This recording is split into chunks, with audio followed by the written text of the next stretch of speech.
The first week of winter, 1982. U.S. Outpost 31, Antarctica. Being trapped on this hunk of ice and snow could cause a lesser man's mind to wander into realms unknown. The food sucks. I hear the same Stevie Wonder song at least 4 times a day, and honestly, I just plain don't like Palmer. So not exactly Santa's fucking workshop. Windows hasn't been able to get anybody on the radio in at least 2 weeks. We finally got to see some new humans for the first time in months. Some Norwegians from a few clicks up north. They were tracking down a dog or something. One blew up his own chopper and the other one fired on us. Gary eventually got him. McCready and some of the others went to go find their camp. Finally, some excitement.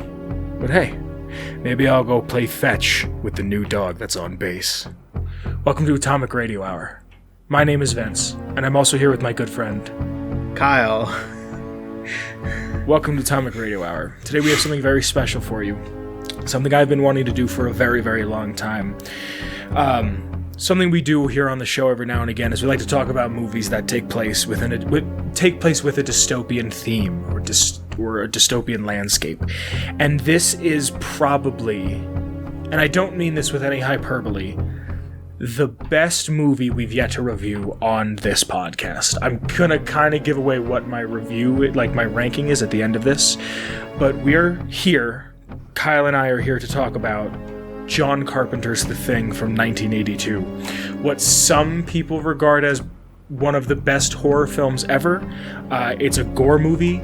It's a special effects movie, it's a movie with a story, but most importantly, it's a movie that to this day, no matter how many times I've seen it, makes my skin crawl. It makes me think about the cast, it makes me think about the crew, it makes me think, what if something like this actually could happen? There is a real impending sense of doom that comes with this film, and if this film does nothing else right, it's its atmosphere.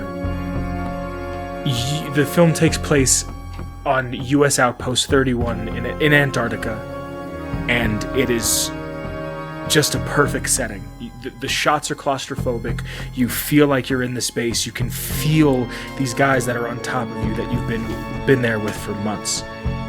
Every part of this movie is done phenomenally. I'll be honest, I'm not a huge fan with the opening shot, but this movie, I cannot speak highly enough about. Kyle, please, before I begin to ramble, this movie, Yeah. I really think it's the closest thing to a perfect film. Yeah, I can agree with you on that. What would you like to say about the film before I just yell about the score for an hour? I don't like horror, and I really like this.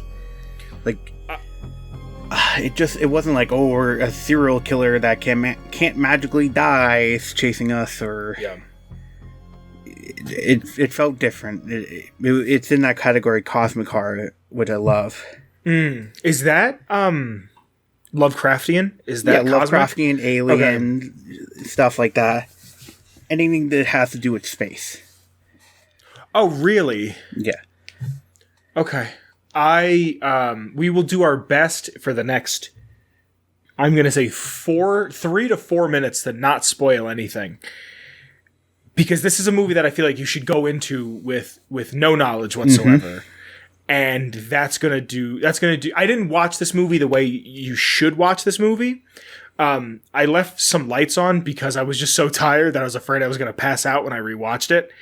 Not out of boredom, just because I was sitting down. You know, because I'm 90. And I think when you watch this movie for the first time, you should have the windows wide open in the middle of January. Like, that's what does this movie a great justice. Is just having your windows wide open. You feel the cold. You can feel it deep in your bones. Throw a jacket on. Get a cup of coffee, a hot chocolate, something to warm you up. But still that feeling of the cold is on top of you. I have this movie. Kyle, how did you watch this movie? I have a 4K version of it on Blu-ray. Ooh, you watch it on the PS5? Yep, on a 4K television. Ooh. Ooh, that must have been great. Looked pretty good, yeah. Ugh, seeing all those wrinkles in Kurt Russell's face. Hey, I mean, I never seen it. I only saw clips before we saw it in a drive-in. You hadn't seen it prior to that? I haven't seen it like fully. I've only seen like bits and pieces, but like really, when we first saw it, yeah. So like noticing some more details now in a screen up closer, like I said, with like nose ring, like I didn't even notice that when we watched it, and now I was like, oh, huh. This is probably my 4th or 5th time watching it, and I didn't notice that till this time. Yeah. I have the Blu-ray. I bought the Blu-ray a little while ago. When I had bought this, I was still in Pennsylvania, and I watched it in my living room, and my mom was so upset. I was like, we're opening the windows for this. And she's like, we can't. I was like, I'm doing it. And I like opened and I was like in my childhood home, like in the living room I grew up in, like sitting on the couch. And you know how my living room was set up? Like, you know how the kitchen was right there? I had to pause it. Like, I had to pee in the worst way, and I hate doing this. But I was like, I have to pee, and we are pausing the movie. And like, I got up and turned every light on. And even my mom said to me, she was like, you good? I was like, I've seen this movie before, and I'm terrified. Like, it just gets into you. And I really want to make a point to say this, especially because Kyle and I are listening to the soundtrack while we record this. It is done by one of the greatest people to ever make soundtracks for anything ever. Ennio Morricone, who actually died last year, I want to say about a year ago, like September of 2020. I'm pretty sure he did either Django or Hateful Eight soundtrack. He's done, I'm pretty sure he's the guy who did wah wah wah, like that, like Clint Eastwood. Yeah. Like the man with no name. Ecstasy of Gold. Sorry? Ecstasy of Gold, that's what it's called. That song? Yeah. Damn, I'm impressed you know that. I'm not surprised, but I am impressed. It's phenomenal. And I was actually listening to some of this, doing a little research before we sat down to record, listening to the soundtrack, reading the comments. Ennio Morricone was actually nominated for a Razzie because of the soundtrack. And it's like, I know it's not playing while you're listening to it, but Kyle and I are listening to it, like I've said, and it's phenomenal. It's so good. Like, I cannot stress how good this soundtrack is. Like calming but eerily mysterious. Yes, that's a perfect way to put it. It almost lulls you into like a false sense of security. Throughout the entire movie, there's these like hard-hitting like bass drums, and it's to replicate your heartbeat. And it's at a normal heartbeat pace. It's not at anything fast. It's not at anything slow. But it's to remind you to breathe. And like the cast of this movie is so good. Even the people that don't have huge parts, like, feel like they have huge parts. Yeah, and it's so good. Like, nobody feels like they're hamming it up. Nobody feels like they're like overacting. Like, there's a few scenes with Kurt Russell that I wasn't huge on, to be honest. But like, dude, this movie. We should probably give it a little summary. Sorry, yeah, as I'm just gushing. So, a base in the Antarctic. It's never said what they're researching exactly, just that they're a U.S. research group looking for something, researching something, be it the snow, the ice, something. And everything seems pretty mundane until eventually a Norwegian helicopter flies in as they're shooting at a dog. The Norwegians don't speak English, and the Americans don't speak Norwegian, and there's a little bit of a fight that happens. This dog they were chasing gets welcomed into the base, and from pretty much that point on, you don't know what's going on in the movie. And that's the best part. Like, I hate when I sit down to a movie and I just go, what is going on? Like, what is happening? But this is a movie where you go, what is happening? What is going on? And every moment of it is so enjoyable. Every moment that passes by feels like a reward. Yeah. Like every moment, because you're learning more and more. It's a mystery. You're watching a mystery unravel. I would go as far to say part of it, almost. You almost feel okay. So there's this entire movie. I know I said I was giving a summary and I started to gush again. I apologize. But you think I surmised it pretty well, or should I add more?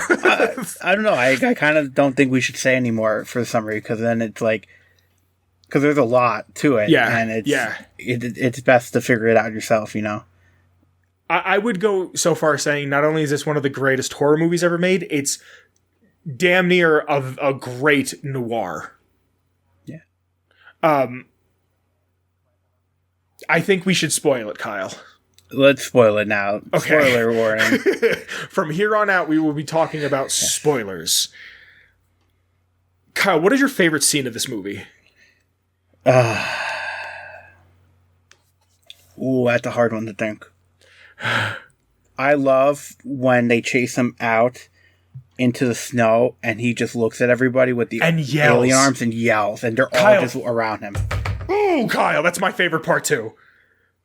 Oh, you took it. Oh, God, how good is that? I remember that scene being different, though. Like, in my memory, the first time I saw that movie, I remember the camera staying on him as he got lit on fire. And, like, I don't know why. Like, you know how just sometimes your brain... Maybe you were mixing that up with when he set the thing on and he ran out into the snow and then blew up. Maybe you're thinking of that scene? Maybe. The first time I saw this, I was... how do I say this, like, in a good Christian way? Not all there? Does that make sense?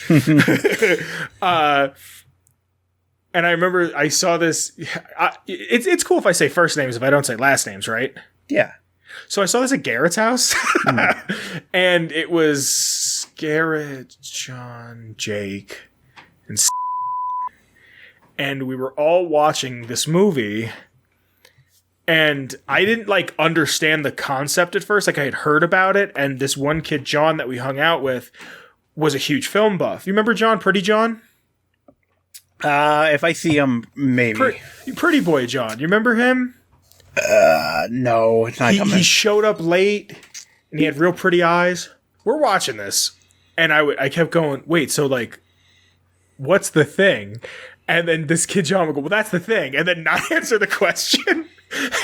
And then we got halfway through the movie and by this point I'd ask, so what is the thing? And this kid Garrett got really, really upset with me. So I would just ask constantly just to piss him off. So I'd be like, so what is the thing? He'd be like, shut the fuck up and watch the movie, please. This, I don't know. Maybe I just fused these two scenes together. Maybe. Or what have you. That's my favorite part because it becomes so real at that point. Before we go into scenes, we should probably spoiler it a little bit more. So they rescued the dog, which turns out to be the thing, this alien. Yeah. Which then essentially creeps in and becomes one of the members or two of the members. It's not all clear. There's bits and pieces, there's theories and stuff like that, but... There is a point with, I believe it's Palmer, when they're in the rec room, when he has them all tied up. Yeah. There's a point where Palmer his eye doesn't have a glint in it. Yes, I remember seeing a theory about that. Yeah. But to go back to what you were saying, the dog is the thing. That scene where they shoot the dogs. If you spoke Swedish... They spoil it for you. Oh, fuck. I forgot about that. If you know Norwegian, that's right. I'm happy you said that because Kurt Russell's character doesn't ever call them Norwegian. He calls them Swedish the whole time. The Norwegian guy says it. I think his exact words are, "Don't go near that dog. It's not a dog. It's a thing." Yeah.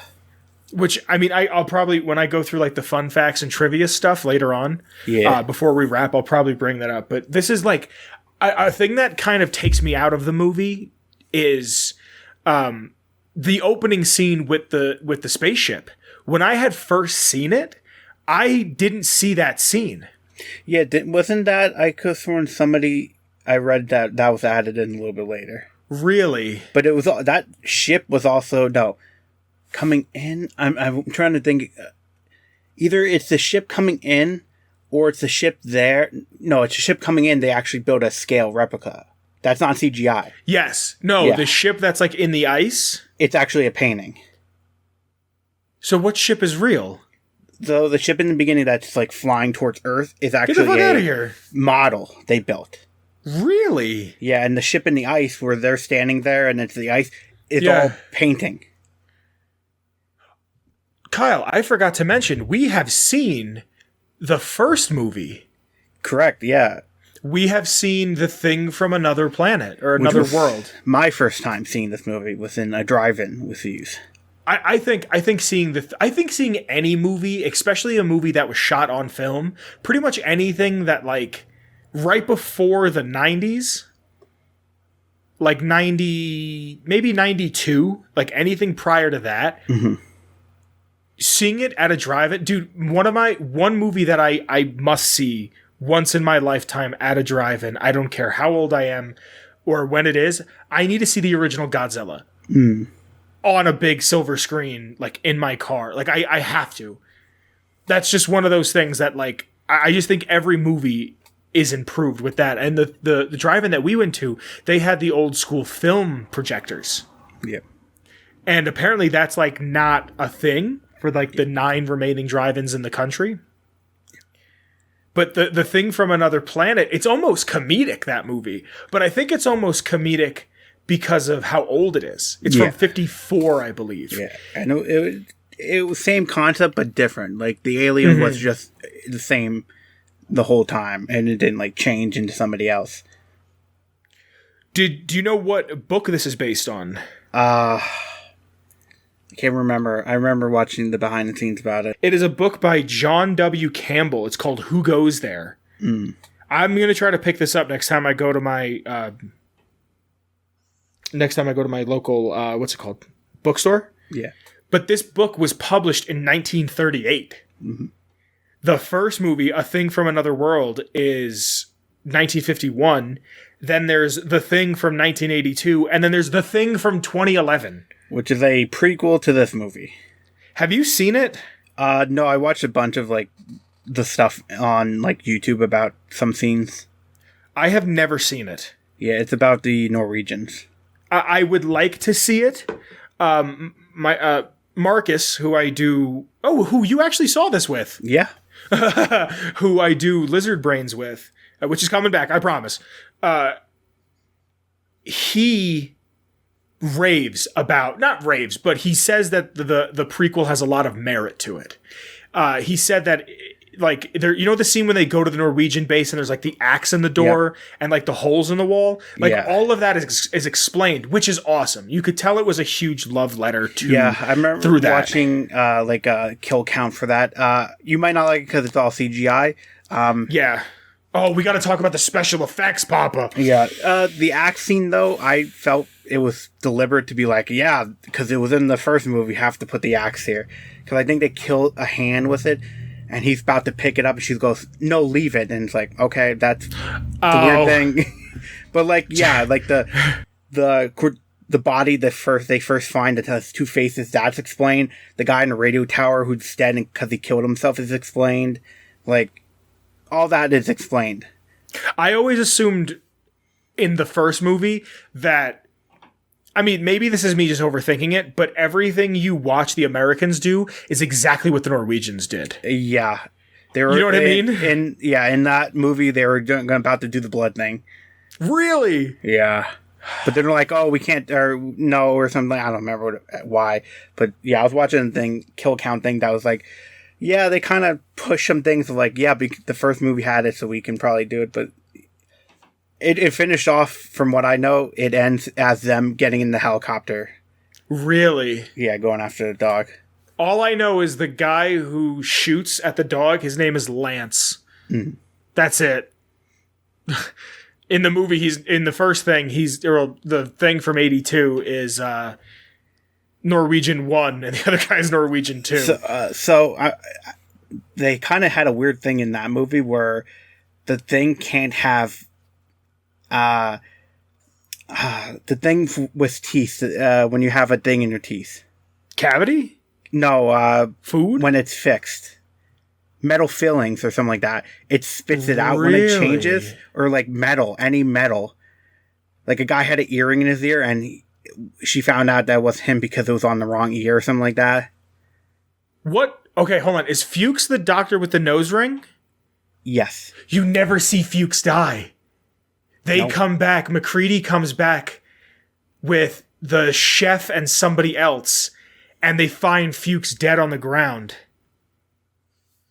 Because Fuchs had the nose ring. You could, like, if it was substantiated from the first film, He got his arms cut off, right? Oh shit. Who am I thinking of? No, I think that is Fuchs.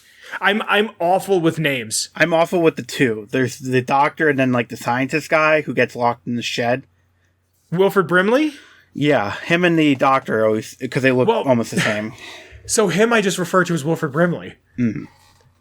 I don't know his name, but like, how good is that scene when they check on him and the noose is just there? See, that's a cool thing of like, okay, he's gonna kill himself and stuff like that, but then it's also rewatching that going, oh, he's the alien. He's not gonna kill himself. He was going to. He's eating from cans. Now he's not going to. Because he's infected. At what point do you think he becomes the thing? I think when they escape, when they like don't know what's going on, somebody goes there and infects them. After they lock him in there. Really? Because he set the news up. He was going to, finish it off, but he's in there going, eating from the cans, and he's going, hey, let me out, let me out. You think at that point he's the thing? Yep. Really? Mm-hmm. Do you think that the thing would be that smart to be able to think that far ahead? Yeah. I mean, it took MacReady's clothes and ripped it up and laid it out in the, snow to frame him. Okay, that's valid. That's valid. There was a few things that had happened that I just didn't like. I didn't think that the thing would be able to do that. Like it triggered this thing in my. I don't even remember what it was. I should have wrote. I try to take notes for when we do things like this, and I just couldn't. Yeah. Like I don't even have the note card in front of me, but it was just like the writer, the director, Morricone, 1982. Like that was it. And then I was like, oh, here's I'm just watching the best movie ever made. Yeah. Like I just couldn't not like. Same. I love this movie, dude. I love this movie. So the special effects in this movie. This is why I can't stand CGI. And I actually two quick stories about someone that I work with. Someone I work with is very much into movies, right? I wouldn't say a cinemaphile, but they enjoy a good flick. And we were talking about what makes a Christmas movie. And I jokingly said, because they were like, oh, The Nightmare Before Christmas is a Christmas movie. I'm like, yeah, but it's a Halloween movie, but it's a Christmas movie. And then I was like, I pulled out the old, well, is Die Hard a Christmas movie? Because that's a fucking internet debate. I think they confirmed that it was. The police did, which I'm not trusting the police. But like I said, okay, then The Thing is a Christmas movie. And they're like, what do you mean The Thing is a Christmas movie? I go, I don't know, it takes place in Antarctica. There's snow. It's the Christmas movie, right? Because I was like, if the merit is just something Christmas related has to happen, I'm watching this motherfucking movie. And Kurt Russell's character goes, God, the first week of winter and this happens. You know what the first day of winter is? What? December 21st. This is a fucking Christmas movie. Like, it's an unironic, not on purpose Christmas movie. Like, he says the first week. That means 21, 2, 3, 4, 5, 6, 7 even. You know what I mean? Like, this is right before 1983. So, The Thing is a Christmas movie. I am giving everyone permission to watch it. But also, same person, we were talking about prequels, sequels, and CGI. And like out of nowhere, they hit me with their exact words were, I fucking hate CGI. And I was like, you're the coolest person that works here. Like this movie, you can tell it's an older movie, but looks and feels timeless because the effects are real. There is something for them to look at. It's not someone on a green screen looking at a tennis ball in front of them bob around. This movie feels real. The world feels inhabitable because of this. That fucking spider head thing. Kyle, the spider head. Yeah. They almost blew up. How cool.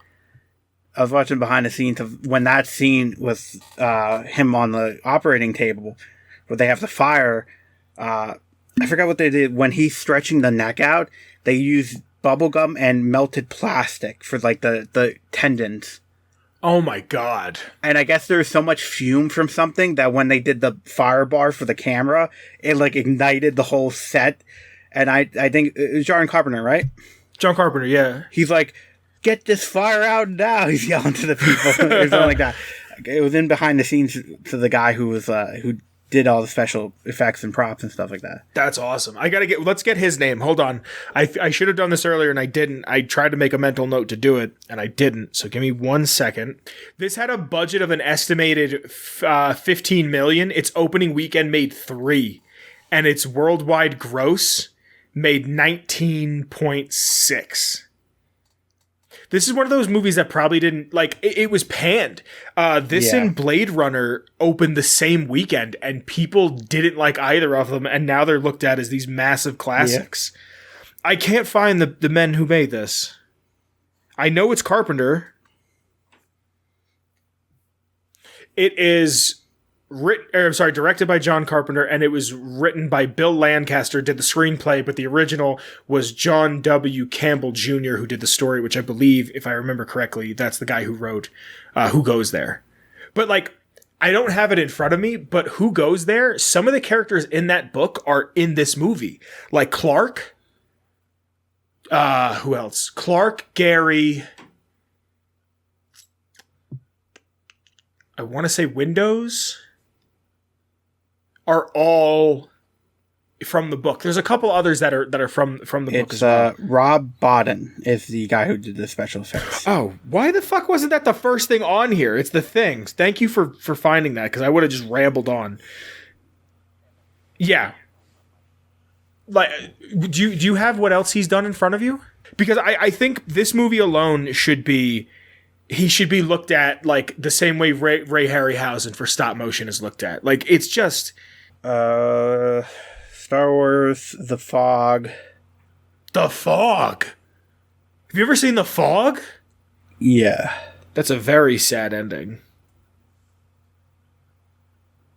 I can't find him. It says known for RoboCop, Total Recall, Seven, The Thing, Humanoids, The Fog, Rock and Roll High School, The Howling, Fight Club. Fight Club, really? Charlie's Angels, Mr. Deeds. Mr. Deeds? Yeah. That's one of the movies I grew up on. Holy shit. Explorers, Airplane. Airplane, really? King Kong. Which one? 76. Really? What else, Kyle? I feel like we're just gushing, dude. Oh, the movie or this guy? No, but I mean the movie. Who's your favorite character that isn't Kurt Russell or Keith David? I like Palmer. Do you really? Yeah. Okay. I like Windows. Windows. They all were good. Like there was not somebody I hated, you know. Yeah. I like Windows. I don't know why. Maybe it's because he's got the glasses. I just like the way he looks in the movie. I like when Wilford Brimley... I like this. I love the scene when Wilford Brimley like puts through the computer of like how long until we're dead? Yeah, how long would this take to spread? Yeah, like how long until humanity's gone? And at one point, it's like the thing says there's a 75% chance that another crew member is already the Thing. Mm-hmm. Then, on top of that, it's like, what is the likelihood of this, if this gets out of the Antarctic, that all of humanity is gone? And it's like, yeah, it's going to happen. And then it says how long, and it's 27,000 hours. 27,000. So here's the thing. Is it just sentient life in the sense of people, animals, or is it trees? Because there's no grass, there's no trees in the Antarctic. You know what I mean? So is it just like... It's a weird thought I just have in mind. The Thing is basically a mimic without a form. Yeah. Yeah. Yeah. Fuck, I never thought of it like that. Yeah. Huh. 27,000 hours is 1,125 days. So 3 years. Wow. It would take 3 years for the thing to destroy the entire planet. I love this movie. Yeah, I love the themes, the ideas. I love everything about this movie. there's so much that you can like watch to be like, when did this person get affected? You know, like yeah, and like who at that time, like it's so interesting. You know the scene where the dog walks into the room and the guy like looks over and like waves the dog over? If I read it correctly before, that's John Carpenter. No, it was just a random person he had sit there. Really? Yep. He didn't want it to be like who, but it kind of looked like the curly haired guy. I thought it was Windows, yeah. Yeah. No, but okay, so I read it wrong then. He got someone else to not be a crew member. I mean, what sucks is not what sucks, but like this game is Among Us. Or this movie is like the direct inspiration. You know, Among Us. What do you mean werewolf? Werewolf was like the pre-Among Us, where it's like somebody's a werewolf in the town. It was kind of like a board game thing. I remember playing something like that in school. Yeah. That in a game called Mafia. But oh yeah, Mafia, same. This, like, the first time I ever played Among Us, we actually did it in the Discord, linked to in the description of the Discord. We had like a little Discord party, and we played Among Us. And I was like, I want to play on the snow level, and I picked like the big hat, and I named my character McCready. Yeah, and I was the dog, and I was like, the thing the whole time. Were you really? Yeah, and I got you. Oh wow, how fitting! But like, this is also like, I can't talk about this movie enough. It's. There's a few things that we're watching going, huh? Really, like what? How quick it took to build that alien ship underneath that shed. Yeah. That was like... And they don't explain what it's made of or anything. It's like parts from everywhere around, but it was like... Okay. And the second one was like... It's the heart attack that... what's his name has? Niles? No. No, Niles with the curly hair. Yes, the heavy guy. I know what you're talking about. Is it the whole time, like, is he infected? How is the thing working with, like, that? If he, like, is it dormant in him? That's, like, some stuff that's, like... But I think that's the point. Well, yeah, but it's also, like, yeah, is it mimicking him having a heart attack, or is it actually, like, he doesn't know he's infected kind of thing? So... let me just play devil's advocate.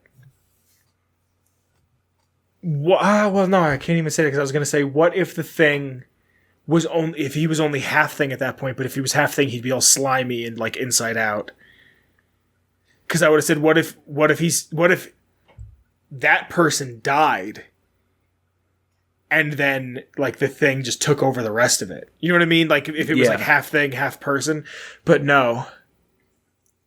And like how does it spread? I think I would like to see a little bit more, maybe. Mm-hmm. Like, is it spread by, like... Because we only saw it get spread by, like, it changing and freaking grabbing and eating people. Mm-hmm. But it seems like it also, like, transferred some other way. Like, is it, like, a lick?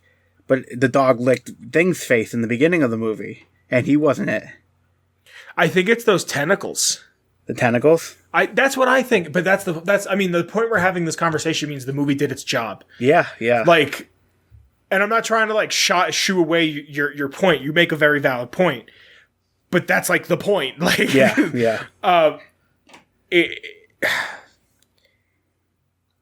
The fact that we don't see people die on screen is like, I love that. Like, I love that we're not being told anything. Mm-hmm. We're not having our hand held. This is a movie, you're an adult, put on your fucking big boy pants, people are gonna die. You're gonna get attached to these characters. Like, you don't trust any of them. Like, you don't even trust MacReady.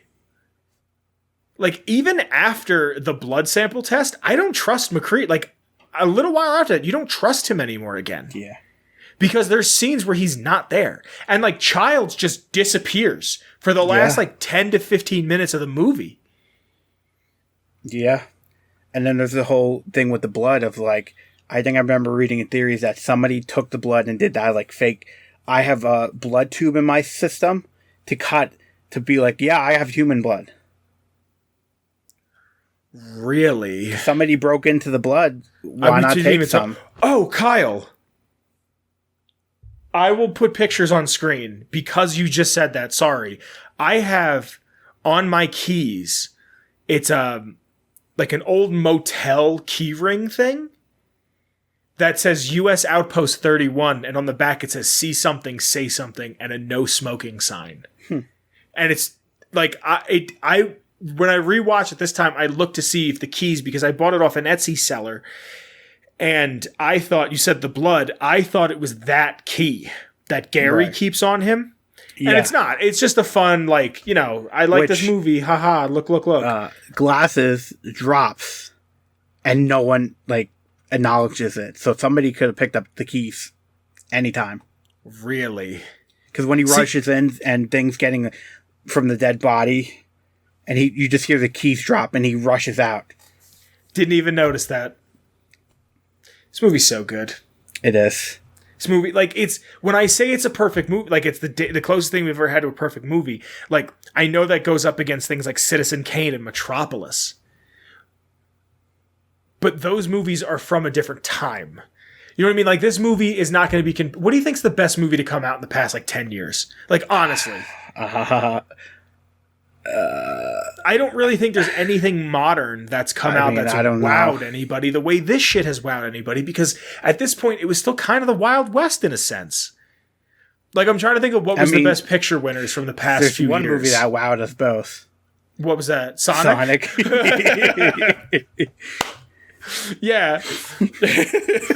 But, like, I'm saying, like, what's a movie that you think is going to be passed down through generations and said, like, hey, this is like high art? Joker? No, I don't think so, because I think Joker is too much of, it has too many similarities to oh my god, what is the movie with De Niro? Yeah, Taxi Driver. It has too many similarities to Taxi Driver. I still love Joker, but it's also a movie that's connected to an existing intellectual property. Like, this, even though, well, I mean, that might be hypocritical because of this movie being based on a book, but it's not directly, it's inspired by the book. It's a cult classic. You're asking basically what... Like, what do you think of the past 10 to 20 years is going to be regarded as a classic?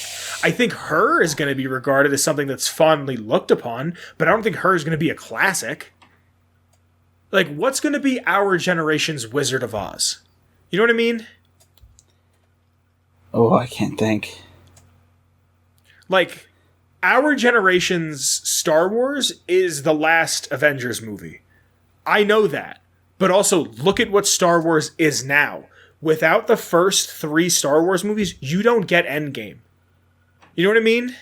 Yeah. Like, that's the only reason I saw those 2 movies, is because I went, this is Star Wars. This is my generation Star Wars. I have to see this. I don't want my kids to be like, hey, Dad, what was the fucking Thanos like? And I was like, I don't know. I was too much of a grumpy, curmudgeon old man at the age of 18 to go see it, or however old I was. You're still thinking about it. I can tell you're still thinking about it. Like, I'm trying to think of all the movies that have won Best Picture at the Oscars. Parasite's the only one I can think of. La La Land Parasite, won? I think. Yeah, but you think Parasite will be passed down the same way? I don't think it will be, because in America, we're all, not all of us, but most people are bigoted assholes who don't want to read subtitles. Midsommar is a fantastic movie. I don't think it'll be passed down as a classic. I mean, also, these, like, The Thing is a movie that I look to that, like, if I ever have kids, I can't wait to share it with them. I actually had this conversation recently at work. if I ever have a kid, we're watching Godzilla movies. I don't care how fucking scary you think Mothra is, Jim. We're watching this. Like, this is important to me. My mom your grandmother showed me this, and now you're going to watch it too. I've been scared of moths my entire fucking life because of that movie. But, like, I don't think... I just feel like, and I'm not trying to rant and go on a whole negative tangent, I don't feel like there's as much love that's being put into movies anymore. And I know that's kind of a common thing to say, but look at this movie. It was a $15 million movie. It made its money back eventually. And it's a cult classic. People see the love and the merit that goes into it.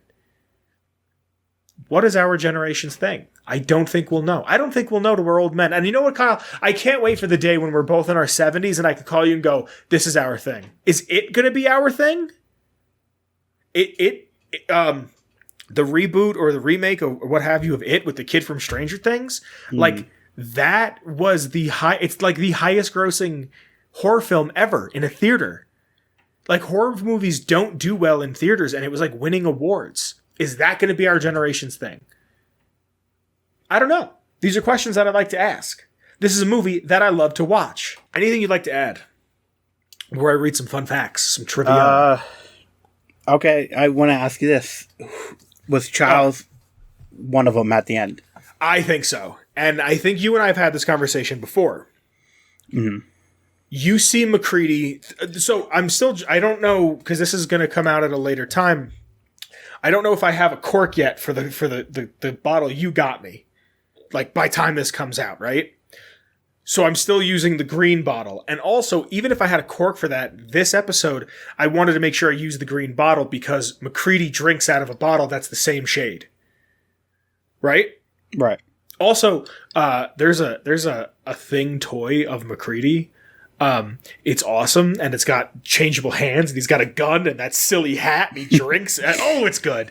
But I have to buy that.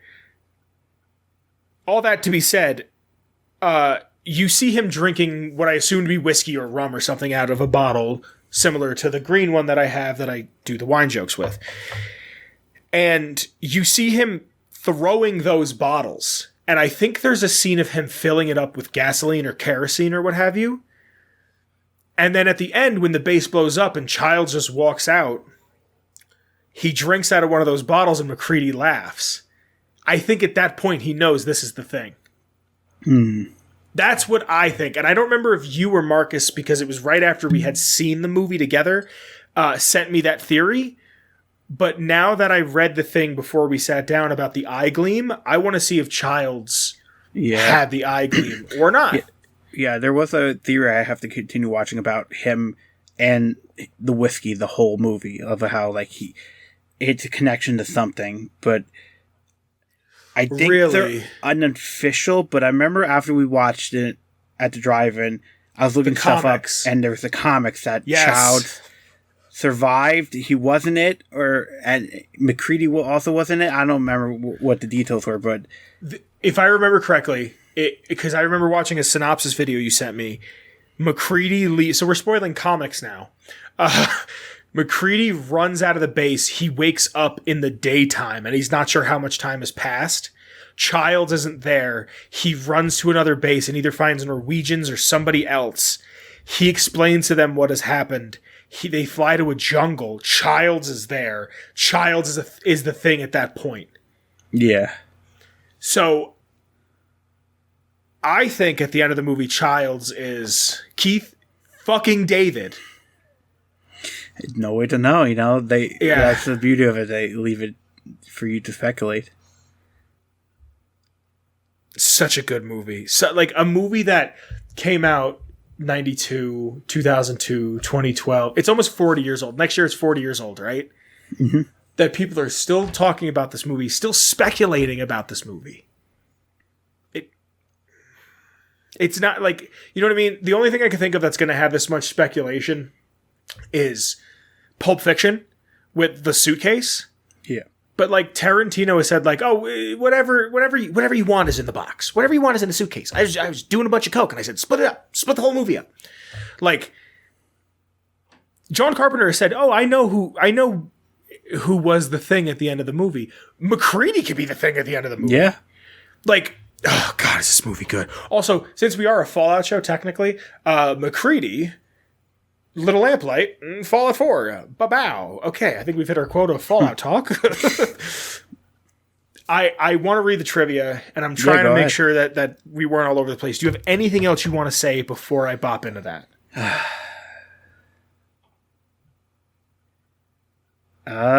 No. Before I get into trivia, if you have nothing to say then, this is a movie that I think you should watch with your friends, especially those who have never seen it before. This is a movie that I think it could be a team building exercise. Sit around, watch the movie. Watch your friends kind of look at your other friends differently after a while. This is just a great film to watch with people, alone, in the cold, in the dark. Before I get into this, real quick, I just want to talk about. I'm just saying this because I'm seeing this on the IMDb. There is something called Pingu's. Pingu's the Thing. Is this the penguin? Pengu? Yes, it is. Pengu. John Carpenter's The Thing as performed by the claymated Antarctic cast of the hit children's animation Pingu. This is the dude or nude. I penguin, think somebody right? like did a parody of it like that. Okay, but it's on IMDb. So either way, somebody goes AKA Thingu. So actually, the way I found this movie was through South Park. Really? Because they had the episode with the lice, and Cartman was down there with the blood. Yes. To see who had lice. Yeah, that was how I first knew about this movie. I think I've seen that before I've seen The Thing. Yeah. And I don't know, South Park was a show that I always watched very passively. Like it was just, it's on. Alright, so here's some trivia. John Carpenter stated that out of all of his films, this is his personal favorite. Now, before I read the rest of this, I'm a little ashamed to say this, but I don't really know what else John Carpenter has made. Halloween. Really? I think Halloween. Escape from New York. Oh, he did They Live? Yeah. He did Christine? Oh my God. Okay, I have seen other things. Yeah, Big Trouble in Little Chinatown, The Fog. Dude, he wrote The Thing game. We get to get our hands on it. Oh, no, I'm sorry. He's an actor in The Thing game. He's Dr. Faraday. My bad. Oh, this is what he acted in. He was a writer for They Live. He was in... Okay, my bad. I apologize. The film is considered a benchmark in special make-up effects. The effects were created by Rob Bottin, who was only 22 when he started the project. This one is a fact on the IMDb, but I don't believe it because I was watching a video on this before, and these companies didn't exist in this capacity yet because when the movie started the process of being made in the mid 70s. The two characters in the movies are nicknamed Mac, MacReady shorthand, and Windows, a nickname inspired by the fact that the character always wears glasses. Cool. Since the film was made in 82, this is purely coincidental, as it had nothing to do with Apple or Microsoft. So, Kyle, this one I feel like you'll appreciate a lot. I was reading this one before. In August of 2003, a couple of hardcore fans, Todd Cameron and Stephen Crawford, ventured to the remote filming location in Stewart, British Columbia, and after 21 years found the remains of Outpost 31 and the Norwegian helicopter. The rotor blade from the chopper now belongs to Todd and rests in his collections of memorabilia from the film. I very much want to get me, there was promotional hats that were made that say The Thing on them. I can't find them because every time I type in The Thing hat, I get replicas of MacReady's hat. And they're $300-$400 and I'm like, all right, maybe I'll buy this. And it's $300-$400. I'm like, where am I going to wear that? In the winter? Yeah. Good thing I live in Colorado now. I should go up on the mountains. With this movie makes me wish I had hair. I would grow it out to look like Kurt Russell.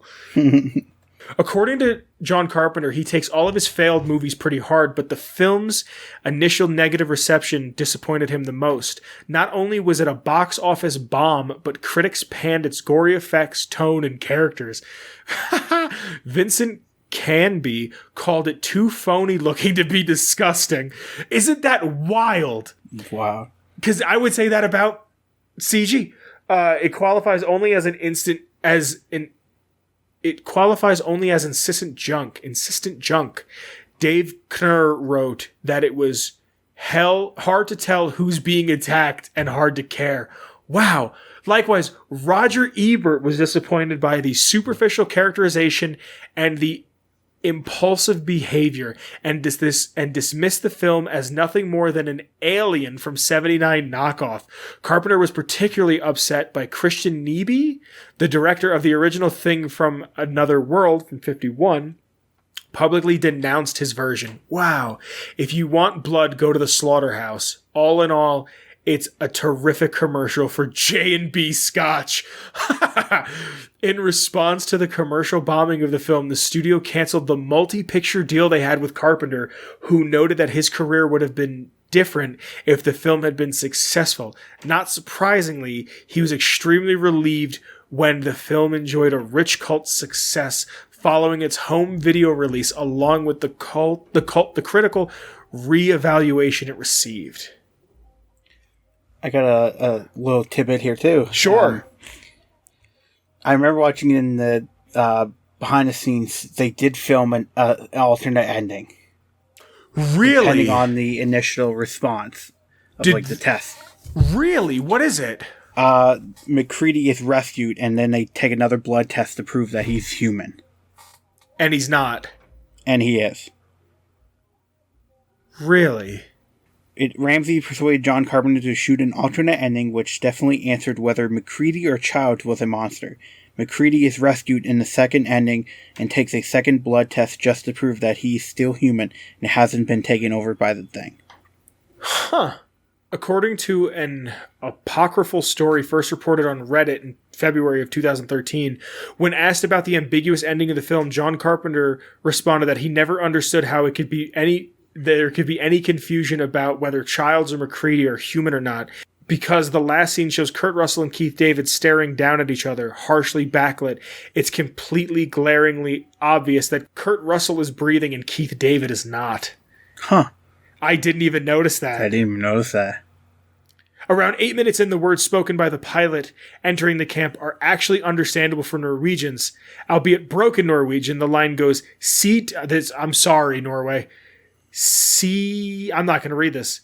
This translates to, get the hell out of there. That's not a dog. It's some sort of thing. It's imitating a dog. It isn't real. Get away, you idiots. The entire movie is told to you. I fucking love this movie.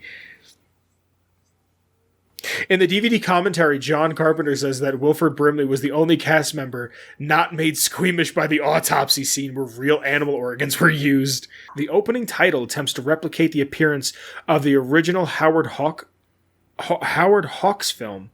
To create the effect of the title, an animation cell with The Thing written on it was placed behind a smoke-filled fish tank, which was covered with a plastic garbage bag. The bag was ignited and created the effect. Yep. Nice. To give the illusion of icy Antarctic conditions, interior set and Los Angeles soundstage were refrigerated down to 40 degrees, while outside it was well over 100. Yep. I remember watching, because a couple of them were on the behind the scenes there, they're saying, like, we gotten to the point where we don't even get changed. We just go into 100 degrees, eat, and then go back. Oh my God. Like, at first, they would change out of their outfits, but then after a while, they're like, screw it. We're going back in anyway. Wow. So, there's something I wanted to make sure I brought up. If I ever buy, I'm not a dog person, I'm more of a cat guy. But if I ever bought a dog, I very much want to name it Blood because of a boy and his dog. I would absolutely name a dog MacReady. I just think it would fit. Call him Mac. It'd be so nice. John Carpenter was sold on making the film by the blood test scene.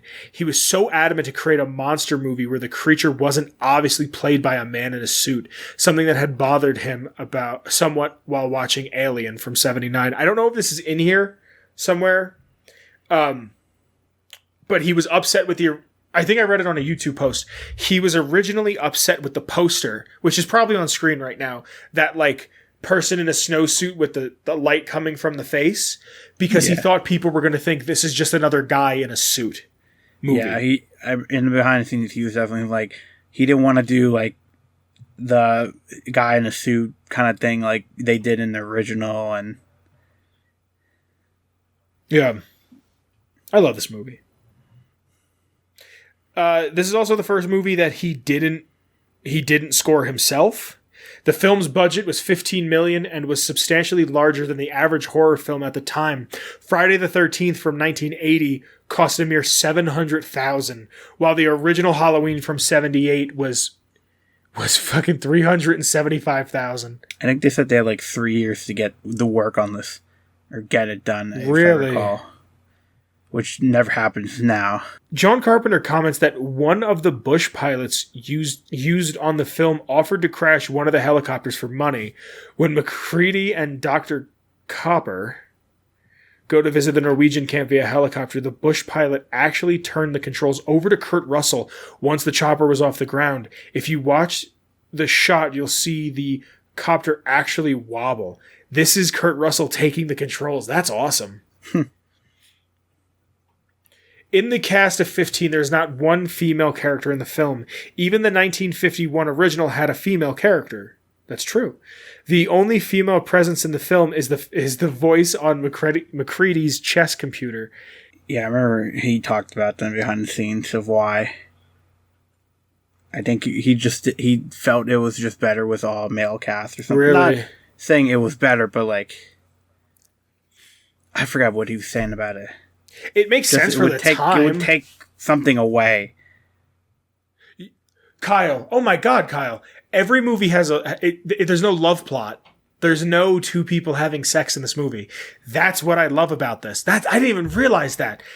Movies, to me, are hindered when that happens. Like, you'll have a movie and it's like, oh, here's the obligatory woman who falls in love with the main character because movie. And this doesn't have that. And because it doesn't have that, it doesn't have to establish these relationships, this movie can focus more on confusing you. I love this movie. I love this movie, dude. Holy shit. In the video game tie-in, also called The Thing from 2002, it is revealed that MacReady survives and is picked up by a search and rescue team while Child freezes to death. John Carpenter has stated that this game is canon. Yeah, there's the alternate ending. Wow. Keith David wears gloves throughout most of the film. This is because he had broken one of his hands in a car accident and needed to cover up the cast. The film was originally banned in Finland. The poster artist Drew Struzan created the poster for the film basically overnight and without having seen any publicity photos. All right, Kyle, you got a pen and paper out? Because we're going to watch these two other movies. John Carpenter considers this to be the first of his Apocalypse trilogy, Prince of Darkness in '87, and The Mouth of Madness in '94. Some scenes were shot with stop-motion animation, but John Carpenter rejected them because they looked too fake. Yes, it was the scene at the end in the mine. That whole scene with the thing popping out with the dog face in the middle where it gets dynamite, it's all stop-motion. Really? Yep. Fuck, this movie's so good. The Norwegian camp scenes were actually the charred remains of the American site from the end of the film. Rather than go through the expense of building and burning down another camp, John Carpenter just said, let's reuse it. Wow, that's... Nick Nolte turned down the role of MacReady, as did Jeff Bridges.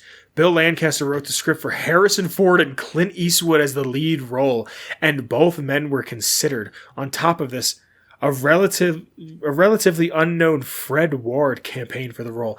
I want to talk about, real quick, I think that's just about it for the fun facts. Okay. Because I feel like I'm reading like a lot of the same stuff and stuff. Really honest, I think Harrison Ford would have ruined it. I say what you want about the movie not having women. This movie has 2 black leads.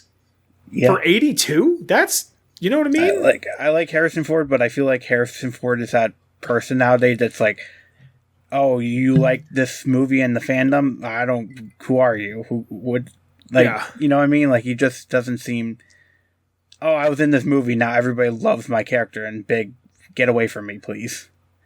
Yeah, he's also Kind of added that attitude to him. what I love about Harrison Ford is that he wanted nothing to do with acting. He was in Star Wars, and then, like, because George Lucas saw him, and then when he was done with Star Wars, he went back to being a carpenter. But yeah, no, he's old. And I just feel like he's too much of like a pop icon. The people that are in this movie are the right cast. Yeah. You know what I mean? Like, it's... I mean, dude, it's Kurt Russell. Mm-hmm. Name one movie with Kurt Russell. Like, Kurt Russell even as Santa Claus is like, I'll watch that. Like, that movie where he, like, marries that rich woman and shit. Like, we have to find an excuse to watch They Live. Because that's a great movie with See, Keith I only David. remember that is because of everybody's like using that, like them as the alien, be like, What? because they have the weird alien, like, who can you trust? Yes. Everybody's like, you see that everywhere as like people being crazy and conspiracy theories, but like I only remember that because of Saints Row. Really? Yeah, because you get Roddy Piper and then Keith David, and he's like, Roddy, come on, stop it, and they're fighting. That I want to watch Soylent Green. Kyle, what do you give this movie, dude? Oh, 10 out of 10. A 10 out of 10, really? 10 out of 10. I want to give it a 10 out of 10. I have my gripes. I think showing the spaceship coming to Earth, I think if they were to just unearth the spaceship, like, and find it organically, and the audience finds it with them, that would have been, I think, a better experience for me. Like, there's a YouTube channel that I watched where the guy said that he was going to... Cinemassacre, I've talked about him before. That they wanted to re-edit Kill Bill into one movie. If I had to re-edit this movie, I would just take out the first, like, 10 seconds of the spaceship. The first 15, 20 seconds of the spaceship. And just start it where it says John Carpenter's The Thing. And that makes it perfect. It's a 10 out of 10. It's a 9.8. It's a 9.9. It is... Realistically, I want to give it a 9.8. Just because I do have my few gripes and whatnot. And but I also, at the same time, I did hear this one quote once that said, movies don't get finished, they come out. You know what I mean? Yeah. Not every movie is perfect. They had to hit a deadline. I love this movie. Thank you for doing this with me, sir. Yeah. Any excuse to watch The Thing. I want to buy some posters for my living room. I want to do like a cinema theme and get movie posters. And this is like the first one I want to get. They have a District 9 one that's like an original from 2009. But thank you for being here. Thank you for hanging out. Thank you for watching. I don't know what I'm going to do for the intro music. I might do something different. If I do use Shane Ivers, silvermansounds.com/free music. Not just Feather Duster, but a bunch of other stuff. Links in the description of my Twitter, Kyle's Twitter, the Discord. If you're watching on YouTube, make sure to subscribe. If you're listening on a podcast channel, share it around. Give us a 5-star. Please, any love and support helps. Thank you again to the Patreon. You are appreciated, loved, and welcomed. If you want to buy any merch, there is a Redbubble where you can buy some designs that myself and the previous host have designed together. Kyle, final thoughts. What say you, Papa? Go watch this movie. Go watch this movie. Go watch watch it with this movie. friends. Did you eat popcorn while you watched it? I did. Me too. Thanks for being here, everybody. See you next week. Bye. See ya. See you. Bye. Bye-bye. Atomic Radio Hour Podcast. A Ghoulman Entertainment production.